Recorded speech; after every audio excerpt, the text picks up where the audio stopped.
Before we go, I would like to ask you this. I see you in court. I see videos of you in court every time Nnamdi Kanu appears in court. And his case has lingered for too long and so long. Shouldn't we be talking about a political solution now to resolve all of these and probably give closure to the people of the Southeast and maybe peace too? You know, the Kanu situation didn't need to last one day longer than the day Buhari left. Kanu was Buhari's personal prisoner because those people, the Buharis of this world, believe that Nigeria is a real estate that must be held together, it must be united. But you would think that people who claim they have broad minds about what Nigeria is, the diversity of Nigeria, the crisis, is the first person they would have done. The first person they would have let go is Nnamdi Kanu, because didn't we let go Sunday Igboho? Are we not? Have we burned down Yoruba land? Before Buhari left, I was one of the people fighting for Ezaki. The arguments by those who were opposed to Israelis was that if he comes, he will burn down Kaduna. Ezaki has been out of jail now for how long?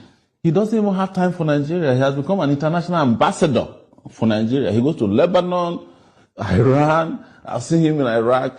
He has not had time to even rebuild his area base.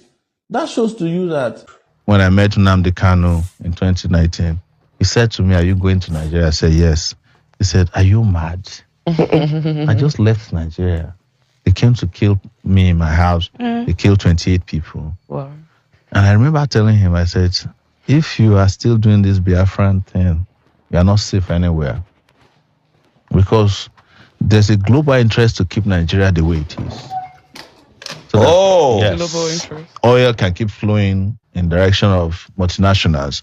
There are people whose interest is to make sure Nigeria doesn't progress so that the black man will not find his feet globally. So anybody who is also fighting them here, you are fighting that global economic interest. And that is what was clear to us during Ken Saro-Wiwa's death. The world could have saved Ken Saro-Wiwa. Even Mandela refused to make the call to Abacha. Or he said he called Abacha, Abacha didn't pick. All of them could have made that call and said, look, if you touch this guy, we are going to give you hell. But because, Ken Saro-Wiwa went and pressed the red button, which is oil. Do you know why Ogoni land has over 62 billion cubic feet of gas? 62 billion. This is not even oil, Gas. Because what most people don't understand is that oil